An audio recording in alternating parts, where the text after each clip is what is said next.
धर्म स्नेही बंधुओं, कल हमने अहिंसा के संदर्भ में अनेक जानकारियों से आपको अवगत कराया था और कुछ आज अलग बिंदु पर चर्चा करना चाहता हूं। चर्चा का विषय है दान और इस संबंध में हिंसायाः पर्यायो लोभो अत्र निरस्यते यतो दाने। ये मत समझना कि क्रोध ही हिंसा की पर्याय है, मान और लोभ भी हिंसा की ही अवस्था है और इस हिंसा का विनाश दान से ही होगा, क्योंकि दान से ही लोभ नष्ट होता है। इसीलिए अतिथि आदि को दान देना हिंसा से विरति, अहिंसा में प्रवृत्ति यानी अहिंसा व्रत है। कुछ दान तो लोक संबंधी प्रयोजन को देखकर दिया जाता है, कुछ दान परवहों की बुद्धि से दिया जाता है और कुछ दान औचित्य का विचार करने वाले सज्जनों को दिया जाता है। इस प्रकार सत्पुरुषों के धन का व्यय 3 प्रकार से हुआ करता है। जिस प्रकार मनुष्यों की बुद्धि इस लोक संबंधी प्रयोजन सिद्ध करने वाले धन के विषय में होती है, उसी प्रकार की बुद्धि परलोक साधन का समर्थ साधन पुण्य रूप धन के विषय में भी होना चाहिए। परंतु कहाँ वैसी बुद्धि होती है? तब भला आप ही बतलाइए, अनेक भेद वाली धर्मयुक्त क्रियाएं, धवल कीर्ति और अन्य सैकड़ों कल्याणकारी सुंदरकारी उनके द्वारा कैसे हो सकते हैं?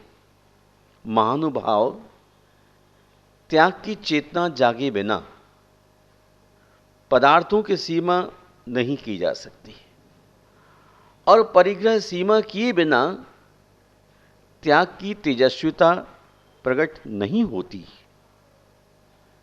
दीपक स्वयं जल रहा है और अपनी परिणति स्वयं प्रकाश स्वरूप कर लेता है। बर्फ स्वयं गलता है और सागर का रूप पा जाता है। बीज गलता है और वृक्ष बनकर झूमता है। बादल बरसकर अपना रूप तो मिटा देता है, किंतु संसार में जो हरितिमा, सरसता, शीतलता दिखलाई देती है, वह उस बादल के त्याग का परिणाम है। आप अपरिग्रही त्यागी नहीं बन सकते, मत बनो, परंतु अपरिग्रह पथ के पथिक तो बन जाओ। समाज का भला भी तभी होगा जब महावीर का अपरिग्रह सबका केंद्र बनेगा एवं संग्रह की भावना त्याग और अपरिग्रह बाद में बदलेगा। त्याग का तात्पर्य नहीं कि आप अपनी दैनिक आवश्यकताएं पूर्ण न करो। त्याग का अभिप्राय है जीवन को विलासी मत बनाओ, विलासी बनने से बचो।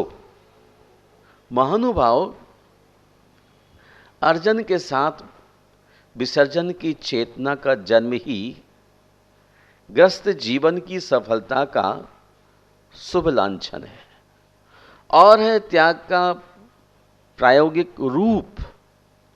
यह भली भांति समझ लेना कि त्याग ही आत्मोन्नति का कारण है। प्रकाश किरणें फैलाने वाला अंधकार स्फोटक त्यागी का दिव्य ललाट तेज पुंज सूर्य को भी चुनौती देने वाला हो जाता है। त्याग का अर्थ है विसर्जन।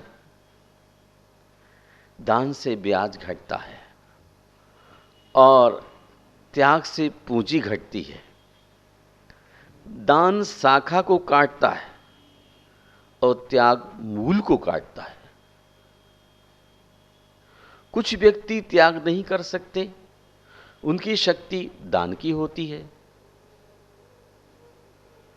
अतः विवश होकर जिन्हें छोड़ना पड़े, जो किसी के उपयोग में न आ सके, ऐसे धन से क्या, ऐसे धन का त्याग कर गुणों को ग्रहण करना ही उचित है।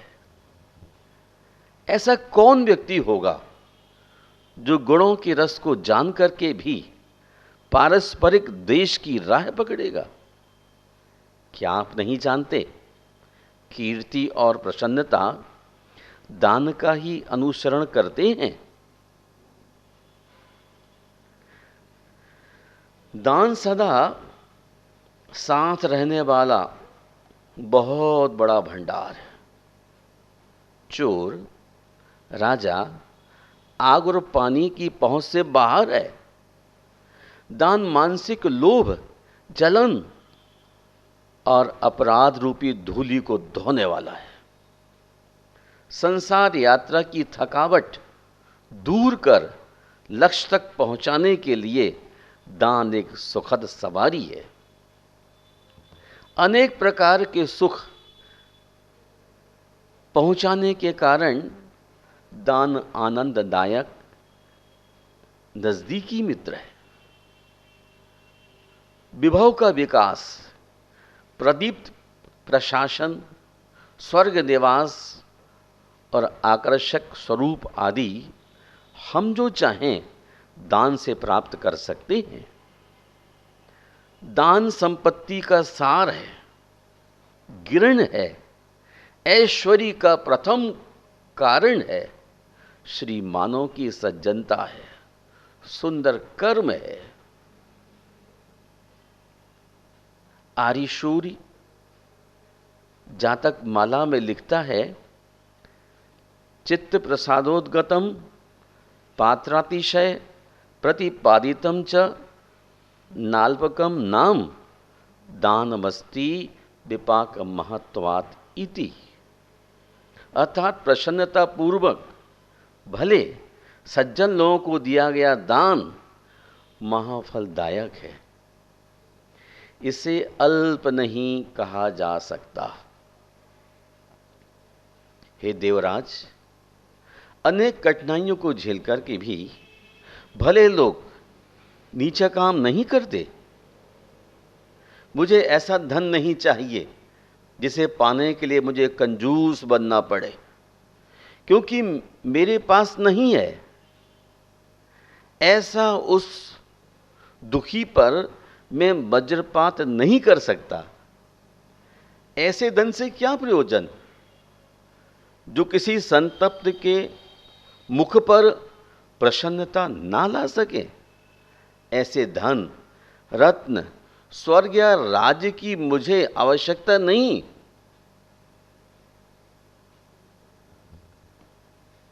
जो उदारता की अपेक्षा कंजूसी को बढ़ावा दे, ऐसे धन संग्रह रूपी विपत्ति का परित्याग ही उचित है।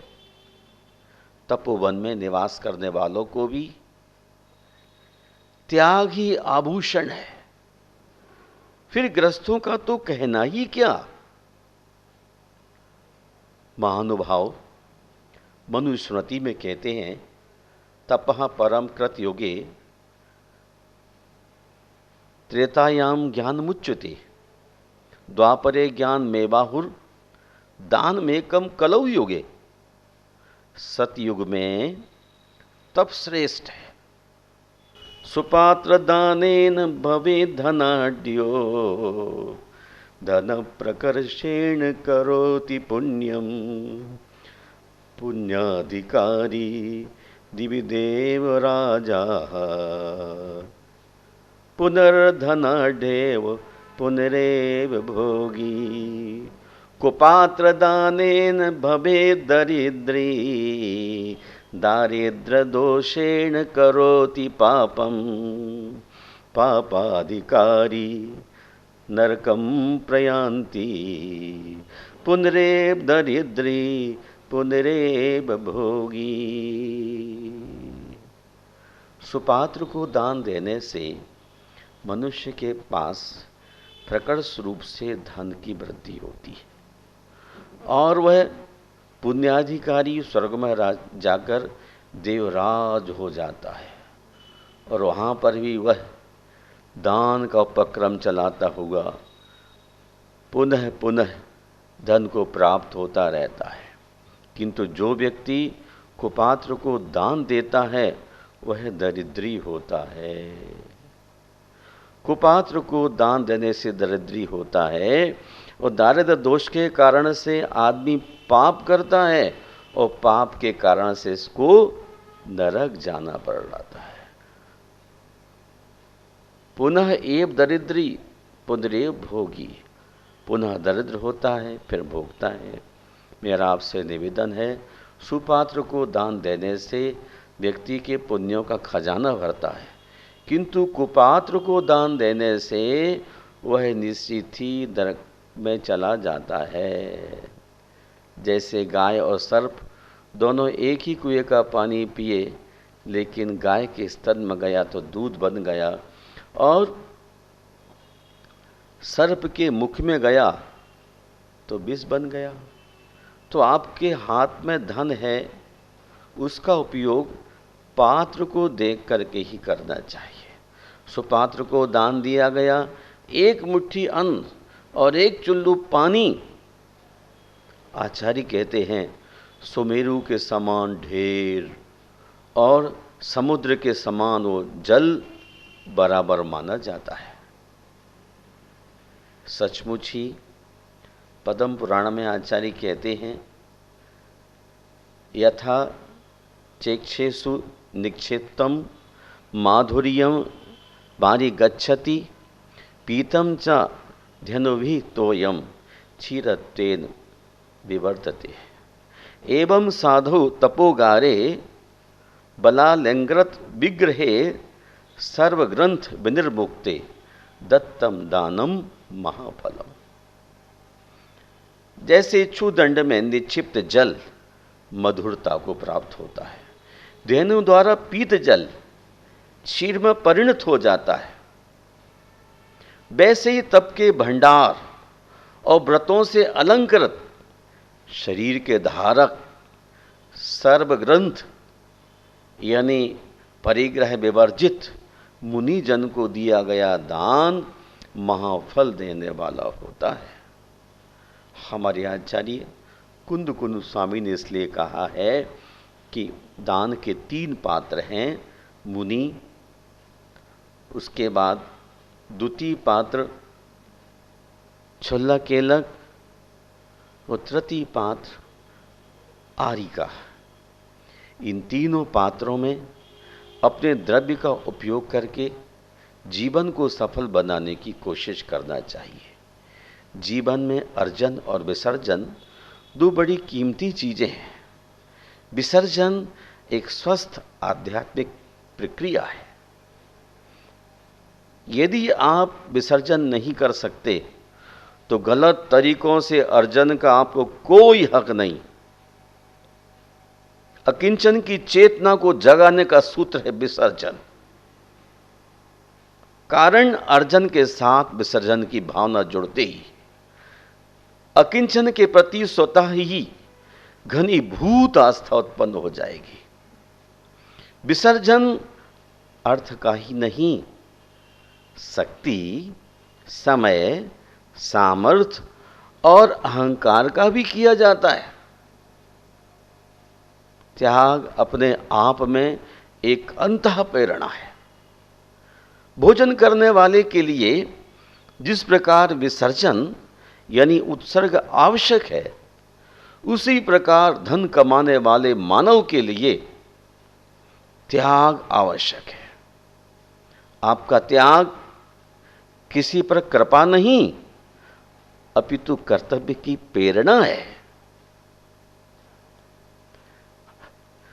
अर्जन और विसर्जन की युति, अर्जन और विसर्जन की युति जब नया मोड़ ले आएगी, सम विभाग कर अभिसिंचन कर, समता ही लहराएगी। दान देने से धन घटता नहीं, प्रत्युत बढ़ता है। जैसे अंगूर की डालियां काटने से और अंगूर अधिक आते हैं। कारण सत्य स्पष्ट है, दान करते रहने से धनार्जन संबंधी पाप का ब्याज चुकता जाता है। अतएव दान देकर खुश होना चाहिए, क्योंकि मुसीबत दान की दीवार कभी नहीं फा देती। यानी आड़े वक्त में यही पुण्य कर्म काम आता है। त्याग वह सुरक्षा कवच है जो असंयम के तीरों से साधक की सुरक्षा करता है। ऐसे त्याग और दान धर्म की कसौटी तो भाग्यशाली को ही प्राप्त होती है। धर्म स्नेह बंधुओं, मैं आप सबके जीवन में विकास हो, प्रकाश हो और विसर्जन की भावना जागृत हो। वृक्ष, नदियां, गायों ने कभी अपने दान का ब्यौरा नहीं दिया। जैसे ही ब्यौरा देने की बात आती है और दान का महत्व कम हो जाता है, आप भी अपनी जिंदगी में दिए हुए दान का हिसाब किताब लगाने की बात छोड़ करके अपने कर्तव्य सौभाग्यशाली पथ पर चलने का आदर्श कायम करने के लिए पुरुषार्थ कीजिएगा। जो व्यक्ति पुण्य के कार्य करता है, उसे आड़े वक्त में वह पुण्य काम आ जाता है और वह पुण्य उसके लिए सुरक्षा कवच बन जाता है। साधक संसार में भटक नहीं पाता है और जो धन जोड़ता रहता है, जोड़ता रहता है, जोड़ता रहता है, वह नीचे की ओर चला जाता है। इस बात को वैश्य की एक तुला हमको कहती है, भरी पालड़ी नीचे जाती, खाली ऊपर आती है। इसी बात को स्पष्ट रूप से तुला हमें बतलाती है। तराजू के पलड़े पर जितना भार डालते जाओगे उतना नीचे की ओर जाता रहेगा, जितना कम डालोगे उतना ऊपर की ओर जाएगा। इसलिए दान के माध्यम से अपने जीवन को सार्थक बनाने की सामर्थ्य सक्षम कोशिश करें। जो व्यक्ति दान के माध्यम से अपने जीवन को सुधार लेता है, उसकी ज़िंदगी सार्थक हो जाती है। इन्हीं शब्दों के साथ विराम लेता हूँ और चाहता हूँ कभी दान देकर अहंकार मत कीजिए। दान देने से धन घटता नहीं, प्रत्युत बढ़ता है। जय बोलिए महावीर भगवान की जय।